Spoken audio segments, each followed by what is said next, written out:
This is Dental All Stars, where we bring you the best in dentistry on marketing, management, and training. Hey everybody, Heather Nottingham here, VP of Training and co-founder of All Star Dental Academy. And today I wanted to talk about the topic of, does everybody in the office need to be trained on phones? Or why should everybody in the office be trained on phones? And this is a common thing that comes up quite often when I talk to dentists and they say, well, we're doing the training program or we're doing training in general. Why would my clinical team need to be trained on the phones if they don't answer the phones? So the first thing that I want to talk about is the concept of cross-training for the whole team. So obviously, maybe you've heard of cross-training. The Fortune 500 companies and the big companies do cross-training. My background coming previously from working in Bloomingdale's and Theory and Kate Spade and big retail companies like that, all we talk about is cross-training. So you learn all the different various positions or various roles so that if you need to help fill in somewhere else, you can.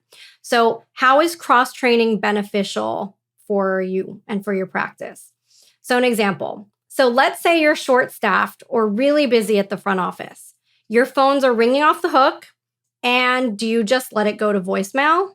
I think I wrote a funny blog or podcast or something a long time ago where we said, don't just let it go to voicemail. So it was my Frozen thing that I did. So you don't want it to go to voicemail. And at some point or another, your clinical team is going to potentially or most likely need to help you out answering the phones. A good example is my father-in-law's practice when one of the hygienists answered the phone and it was not a great interaction. So, they said, oh, well, it was just that one time. It's not a big deal. She just picked up that one time to help out. But that one time resulted in a bad review, or that one time resulted in a bad first impression.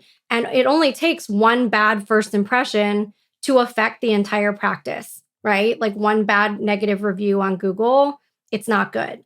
So that's one thing to keep in mind, is that everybody should be cross-trained for that reason, just because you never know when people need to help out.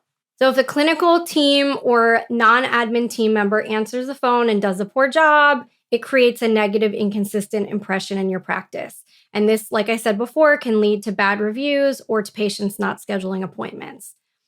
In another video, I'm going to touch on consistency amongst the entire team and how important that is to your overall patient experience. But for now, let's just say it makes a big difference.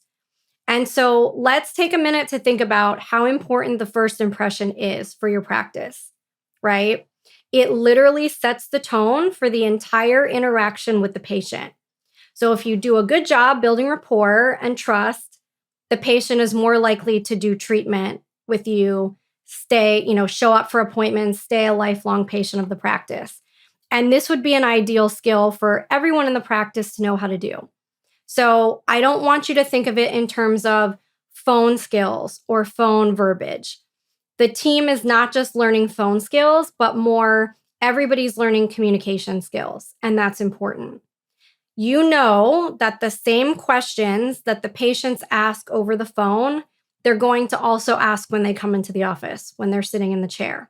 And so if I'm the one answering the phone and I do a great job making a first impression, they have this wow experience with me, but then they come into the office and they ask the same questions, which aren't phone questions, they're just communication questions in the office, and they don't get a consistent or good response, it's going to mess up the entire patient experience. So we want to think about that. And let's take your hygienist as another example. Even though the hygienist might not answer the phones, they're oftentimes asked to schedule follow-up appointments for recares, right? If they don't have the proper verbiage, the patients are less likely going to make an appointment, and certainly they're not going to show up for their next appointment. If we cannot build the proper rapport, understand the patient's needs, we can't overcome any objections, we can't really share the value of your practice, and you're not going to succeed no matter if it's over the phone or in person. So everybody needs to be trained on not just, let's not call it phone skills, but more verbiage and communication skills. So basically, to sum it all up for you all, it's super important to have everyone in the practice trained on phones, customer service, and communication skills so that there is a consistent experience for everybody. I want to thank everybody so much for tuning in. Again, my name is Heather Nottingham, and if you enjoyed this video, click the like button below, subscribe, and follow us for more helpful tips for your practice. And until next time, go out there and be an all-star. We hope you enjoyed this episode of Dental All-Stars. Visit us online at allstardentalacademy.com.